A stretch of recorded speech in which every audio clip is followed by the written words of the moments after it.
नमस्कार दोस्तों, यह कहानी है पति पत्नी के जीवन की दर्दनाक कहानी, जिसमें बताया गया है कि उनके जीवन में कैसे कैसे मोड़ आते हैं जिन्हें हम भावुक हो जाएंगे। इस कहानी में हम ऐसे मोड़ सुनने को मिलेंगे जिसमें हम भावुक महसूस करेंगे। तो ये पति पत्नी की इमोशनल स्टोरी है, जिसमें ऐसे पहलू भी हैं कि हमें किस मोड़ पर जिंदगी के हमें क्या नहीं करना चाहिए था, क्या फैसला करना चाहिए था। ये एक अच्छी कहानी है दोस्तों, ध्यान से सुनिएगा।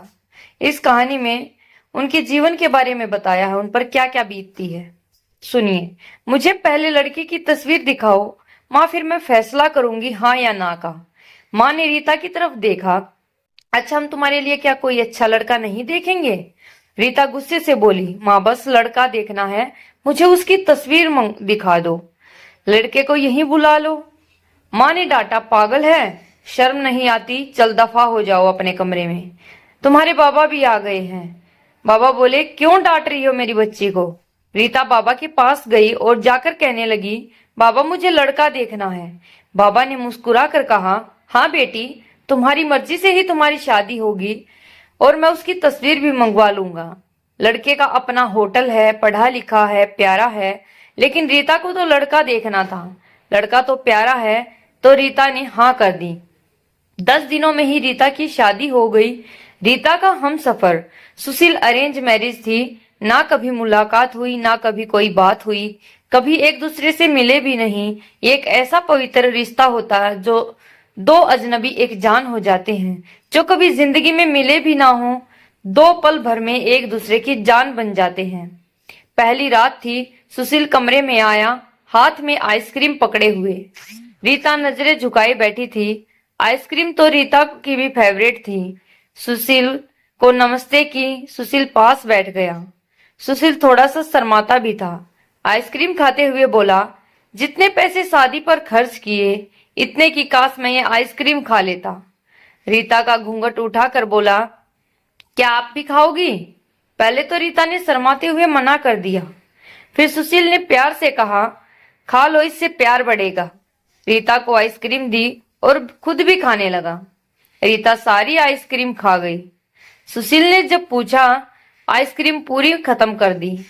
रीता मुस्कुराते कहने लगी, वो तो मैं खा गई। सुशील भी मुस्कुराने लगा। बहुत कंजूस हो आप, पहले कहती नहीं खाती और अब देखो सारी की सारी खा गई हो। यह आइसक्रीम 50-50 की थी। रीता सुशील को पहली ही रात इतना तो समझ गई थी कि सुशील दिल का बहुत अच्छा है। रात भर मोहब्बत भरी बातें होती रही। जिंदगी अपनी असल मंजिल की तरफ मुड़ गई थी। वक्त गुजरने लगा। रीता के भाई की शादी थी। रीता 4 महीने की प्रेग्नेंट भी थी। रीता ने सुशील से कहा, मुझे भाई की शादी में जाना है। सुशील ने रीता के पास बैठकर बोला, रीता, डॉक्टर ने आपको लंबी यात्रा करने से मना किया है, इसलिए मैं आपको रिस्क नहीं लेने देना चाहता। मैं नहीं इजाजत दे सकता शादी में जाने की। रीता को बहुत गुस्सा आया। सुशील, पागल हो गए हो क्या? मेरे भाई की शादी है और आप कह रहे हैं कि नहीं जाना? आप मुझे कार में बैठाकर आराम से छोड़कर आ जाएं। बस सुशील ने रीता का हाथ पकड़ा, मोहब्बत से फिर समझाने लगा, रीता क्यों बेकार की जिद करती हो? डॉक्टर ने यात्रा करने से मना किया है तो मैं नहीं जाने दे सकता। तुम लापरवाह हो जाती हो और मैं तुमको किसी के भरोसे नहीं छोड़ सकता। इतना कहकर सुशील कमरे से बाहर चला गया। रीता रोने लगी। रीता ने अपनी माँ को फोन किया। सुशील मना कर रहा है शादी में आने के लिए। माँ ने समझाया, बेटा अगर वो कह रहा है तो मत आओ। लेकिन रीता की भाभी भाई जिद करने लगे। क्यों नहीं आने दे रहा है सुशील हमारी बहन को? वो रात को आए, सुशील भी घर पर था। कहने लगे कि मेहंदी है, 3 दिन की बात है, अमृता को लेने आए हैं। सुशील ने रीता की तरफ देखा। रीता, मैंने क्या कहा था तुमसे? रीता ने नजरें झुका ली, कमरे में चली गई उठकर। सुशील को गुस्सा तो बहुत था, लेकिन ये सब्र कर लिया। 1000 रुपए जेब से निकाले, रीता को दिए। ये कुछ पैसे रख लो, बाकी और चाहिए तो ले लेना, मैं आऊंगा। कल रीता बहुत खुश थी। सुशील ने अपने सीने से लगा रीता को अपना ख्याल रखने को कहा। रीता फिर शादी में चली गई। मेहंदी की रात रीता की बुआ की लड़की भी आई हुई थी। डांस भी किया, काफी एंजॉय किया। बारात वाले दिन जब भाई की बारात लड़की वालों के घर पहुंची तो बारिश हो रही थी। गली में काफी कीचड़ था। रीता का पांव फिसल गया और वो गिर गई। गिरते ही उसके पेट में दर्द होने लगा। रीता जोर जोर से चिल्लाने लगी। जल्दी से रीता को अस्पताल ले गए। रीता दर्द से चिल्ला रही थी। सुशील को कॉल की, रीता के बारे में बताया तो सुशील घबरा गया और वो जल्दी से हॉस्पिटल पहुंचा। डॉक्टर रीता को इमरजेंसी वार्ड में ले गए। सुशील बहुत परेशान था। दिल की धड़कनें बेकाबू थी। जुबान पर ईश्वर का जाप था। बाकी सब लोग शादी की खुशियों में मगन थे, लेकिन यहाँ सुशील परेशान खड़ा था। कुछ देर बाद डॉक्टर कमरे से बाहर आए। उन्होंने सॉरी कहते हुए बताया कि आपका बच्चा मर चुका है। सुशील बेजान सा होकर कुर्सी पर बैठ गया। भगवान से हिम्मत मांगकर जल्दी से वार्ड में गया। रीता रो रही थी। सुशील को देखकर मुंह मोड़ लिया। सुशील पास बैठ गया, सर पर हाथ फेरने लगा। अच्छा चल चुप कर, मेरी सोनी, रोना बंद कर, बस ऊपर वाले की मर्जी थी। रीता फूट फूट कर रोने लगी। सुशील मुझे माफ कर दें, मुझे गलती हो गई है। सुशील ने आंसुओं से भीगी हुई पलकों को चूम लिया। अरे बस बस मेरी जान, रोते नहीं है, बस ऊपर वाले की मर्जी थी, चुप हो जाओ। रीता खुद को गुनहगार समझ रही थी, अपने बच्चे और सुशील का। सुशील समझने लगा कि रीता का सर अपनी गोद में रख लिया। चुप हो जाओ मेरी सोनी, रो मत, अब देख मैं तेरे पास हूँ। रीता को घर लेकर चला गया। शादी खत्म हुई, सब घर आ गए रीता का हाल पूछने। रीता खुद पर इल्जाम दे रही थी। मुझे रोका था सुशील ने, लेकिन मैं जिद करती रही। शादी में जाना है, अगर मैंने इनकी बात मान ली होती तो शायद आज मैं अपना बच्चा ना खोती। सुशील समझ रहा था कि रीता दिल ही दिल में खुद को कसूरवार ठहरा रही है, इसलिए सुशील प्यार से समझाता रहा रीता को। अरे पागल है, खुद को परेशान ना कर, ऊपर वाले की मर्जी थी ना, ऊपर वाले ने चाहा तो हमें फिर से औलाद जरूर देगा।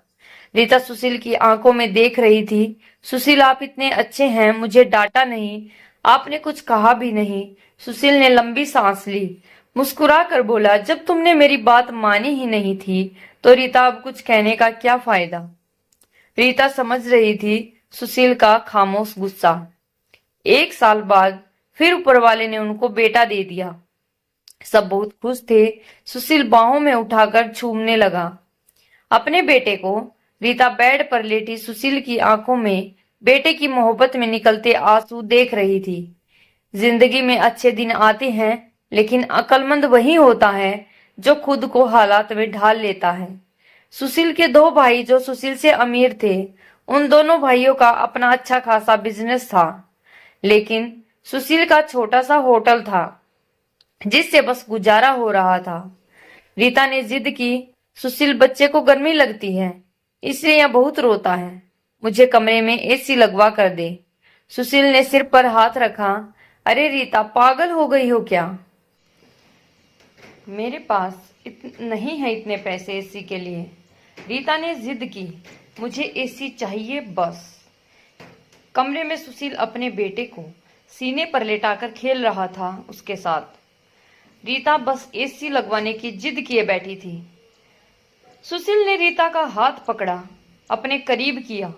रीता, पता नहीं क्यों इतनी जिद्दी हो तुम, लगवा दूंगा एसी। ये लो, सो गया मेरा राजकुमार, इसको लेटा दो। 2 साल बाद ऊपर वाले ने एक बेटी भी दी। वे दोनों बहुत खुश थे। हर अच्छी बुरी ख्वाहिश पूरी करता था सुशील, लेकिन फिर भी छोटी छोटी बातों पर उनमें झगड़ा रहता ही था। बेटा 4 साल का हो गया था, बेटी छोटी थी। सुशील का होटल का काम अच्छा नहीं चल रहा था। सुशील कुछ परेशान था। घर आया, देखा बेटे ने उसका लैपटॉप तोड़ दिया था। प्रीति मोबाइल पर लगी हुई थी। सुशील ने देखा लैपटॉप टूटा हुआ पड़ा है। सुशील चिल्ला कर बोला, रीता ये क्या है? रीता ने देखा, ये आपके लाडले ने तोड़ा है। सुशील गुस्से से पहले ही था, रीता को गाली देकर बोला, तुम्हारा दिमाग काम नहीं करता? इसमें मेरा सारा डेटा था। तुम पागल हो क्या? जाओ खाना लेकर आओ। उठ जाओ रीता गुस्से में बोली। सुशील, मैं नौकरानी नहीं हूँ, सारा दिन बच्चों को संभालूं और फिर तुम मुझे गाली दो। सारा दिन इतना काम करो और कदर इतनी सी है, गाली दे रहे हो। रीता खाना लेकर आई। बैंगन बने हुए थे। सुशीला ने बैंगन देखे, चिल्लाकर बोला, तुम्हारा दिमाग खराब है। तुमको कितनी बार समझाया है, मैं बैंगन नहीं खाता। सुशील ने खाना उठाकर फेंक दिया, उठकर बाहर चला गया। इतने में बेटे ने कांच का गिलास तोड़ दिया, जो हाथ पर लग गया। काफी खून बहने लगा था। हाथ में रीता ने बेटे को 1-2 थप्पड़ लगा दिए। बहुत तंग आ गई हूँ मैं तुम बाप बेटे से। बेटे को उठाकर कमरे में ले गई। रो रही थी, साथ ही उसे बोल रही थी, 5 साल हो गए इस इंसान के साथ, बड़ी कदर नहीं की। बेटे के जख्म पर मरहम लगाने लगी। इतने में बेटी भूख से रोने लगी। बेटी को गोद में उठाया। इस इंसान की ऐसी हरकतें रही तो गुजारा मुश्किल ही हो जाएगा। रात भर सुशील गायब रहा। रीता ने फोन करके ना पूछा। रीता ने अपनी माँ को बताया, सुशील आजकल ना खर्चा दे रहा है, ना अच्छे से बात करता है, गालियां देता है। माँ ने कहा, अच्छा हम करते हैं बात उससे। सुशील को महसूस हुआ उसने अच्छा नहीं किया रीता के साथ। आज घर जाकर रीता को सॉरी बोल दूंगा। घर आया, देखा घर में रीता के माँ बाप, चाचा सब आकर बैठे हुए थे। सुशील ने रीता की तरफ देखा। रीता खामोश रही। नमस्ते किया, उसके बाद तो शुरू हो गई। माँ चिल्लाकर बोली, क्यों बेटा, तुम खर्चा नहीं देते हो रीता को, क्यों गालियां देते हो? सुशील को बहुत गुस्सा आया। घर की बात है, हम दोनों सुलझा लेंगे। सुशील ने गुस्से से कहा, इसको सब कुछ देता हूँ, ये बस तमाशा लगाना चाहती है। रीता भी गुस्से में थी। वो भी गुस्से में बोली, क्या देते हो? वो महीने में 10,000 देते हो, जिसका दोनों बच्चों का दूध भी पूरा नहीं होता। एहसान करते हो मुझ पर, तुम्हारे बच्चों पर खर्चा करती हूँ। बहस इतनी बढ़ गई कि सबके सामने सुशील ने रीता को थप्पड़ मार दिया। रीता की माँ को बर्दाश्त नहीं हुआ। वो अपनी बेटी को साथ ले गई, दोनों बच्चे भी साथ ले गई। सुशील ने भी नहीं रोका उन्हें। रीता नाराज होकर चली गई। रीता को थप्पड़ ज्यादा जोर का लगा, निशान बन गया था चेहरे पर। माँ भी रोने लगी। न जाने पहले भी कितना जुल्म करता होगा मेरी बेटी पर, कमीना इंसान। सुशील पहले ही अपने होटल की वजह से परेशान था, काम न होने की वजह से, और अब ये परेशानी बन गई। रीता मायके में थी, सुशील यहाँ था, घर में परेशान था। हालात इतने खराब हो गए, सुशील को अपना होटल बेचना पड़ा। 2 महीने गुजर गए। दोनों ने एक दूसरे से बात तक नहीं की। दोनों गुस्से में थे। सुशील कहता, खुद गई है, खुद वापस आएगी। रीता की अकड़ थी, मनाने आएगा तो जाऊंगी। दिन गुजरते गए। 8 महीने गुजर गए, कोई बातचीत नहीं हुई। सुशील के एक दोस्त ने सुशील से कहा, विदेश जाना है तो बताओ, मेरे पास एक ही वीजा है। हालत काफी बुरे थे। सुशील विदेश चला गया, नंबर बंद हो गया। 1 साल गुजर गया। दोनों ने कोई बात नहीं की एक दूसरे के साथ। रीता भाई से खर्चा लेती, बच्चों के दूध का या फिर दूसरे जरूरी सामान का। भाई कब तक दे सकता था? उन्हें भी अपने बच्चे पालने थे। कभी रीता के बच्चे कोई नुकसान कर देते, कोई चीज तोड़ देते, तो रीता की भाभी हजारों बातें सुनाती, ताने देती। रीता चुपचाप सुन लेती थी। क्या करती? आखिर किसी को कुछ बताती भी नहीं थी। दीपावली का दिन था। रीता ने भाई से कहा, पैसे दे दो, बच्चों को शॉपिंग करवानी है। भाभी पास से बोली, बहन साफ सी बात है, हमारे पास फालतू के पैसे नहीं हैं। उसी इंसान के साथ गुजारा नहीं तो तलाक लेकर किसी दूसरे से शादी कर लो, जाओ यहाँ से। रीता उस दिन बहुत रोई थी। उसे एहसास होने लगा था, सुशील तो मेरे सर का ताज है। सुशील दुबई में बच्चों को याद कर बहुत रोता था। रीता पागल, बात कुछ भी नहीं थी, और तूने ये क्या कर दिया? उधर रीता के भाई ने रीता के लिए एक आदमी देखा जिसकी पत्नी की मृत्यु हो चुकी थी, 4 बच्चे थे। उसके भाई ने रीता से कहा, बस सुशील से तलाक ले लो, इस आदमी से शादी करके घर बसा लो अपना। रीता की आंखें भीग गई थी आंसुओं से। जल्दी से मोबाइल निकाला, सुशील को फोन लगाया तो नंबर बंद आ रहा था। तो वह रोने लगी कि मुझे सुशील के पास जाना है, मुझे कोई शादी नहीं करनी। उधर सुशील का दिल धड़क रहा था कि रीता तो मासूम है, वो नाराज हो जाती है, माफी मांग लूंगा। वो टिकट करवा कर हिंदुस्तान वापस आया तो रीता का बुरा हाल देखकर रो रो कर उसने गलती की माफी मांगी। मुझे माफ कर दो सुशील, वापस आ जाओ। रात भर रोती रही। सुबह बेटे को नाश्ता करवा ही रही थी कि दरवाजे की डोरबेल बजी। भाभी ने दरवाजा खोला, सामने देखा तो सुशील खड़ा था। रीता की नजर पड़ी, सुशील पर हाथ से दूध का कप छूट गया। नंगे पांव दौड़ते हुए जाकर सुशील के सीने से जा लगी, चीख चीख कर रोने लगी। सुशील, मैं बहुत प्यार करती हूँ तुमसे। सुशील के पांव पकड़ के माफी मांग दी। सुशील ने रीता का माथा चूमा, आंसू साफ किए। तुम भी मुझे माफ कर दो मेरी जान, मैंने गुस्से में ज्यादा ही बोल दिया। बच्चों को सीने से लगाया, सुशील प्यार करने लगा। रीता के भाई और भाभी की आंखों में आंखें डालकर गर्व से बोली, मेरे परमेश्वर मेरा हमसफर है और मेरे पास आप लोगों का बहुत बहुत धन्यवाद। वो सुशील के साथ घर वापस आ गई। दोनों खुशी से सब बातें भूलकर जीने लगे। लेकिन वो इस समाज को इतना बता गए, जज्बात में जुदा हो जाना बहुत आसान है, लेकिन जुदा होकर जीना बहुत मुश्किल है। जो धर्म एक हमसफर महसूस कर सकता है, वो कोई और नहीं समझ सकता। गलत फैसला लेकर जिंदगी बर्बाद न करें, ये सब वक्त के साथ बदल जाता है। हाँ, अगर नहीं बदलता तो हम सफर, अगर कोई नाराज या घमंड में है तो जाओ मना लो, राजी कर लो एक दूसरे को, इससे पहले कि फिर देर ना हो जाए। अगर मेरी इस कहानी से किसी एक के भी दिल में घर कर गई हो तो मेरा मकसद पूरा हो जाएगा। आजकल छोटी छोटी बातों पर घर उजड़ रहे हैं, अगर थोड़ी बर्दाश्त कर लें तो ऐसे घर ना उजड़े। तो दोस्तों, मेरी कहानी आपको कैसी लगी कमेंट में ज़रूर बताएं और इस कहानी पर अमल ज़रूर करें, क्योंकि यह कहानी आजकल होती आ रही है। धन्यवाद।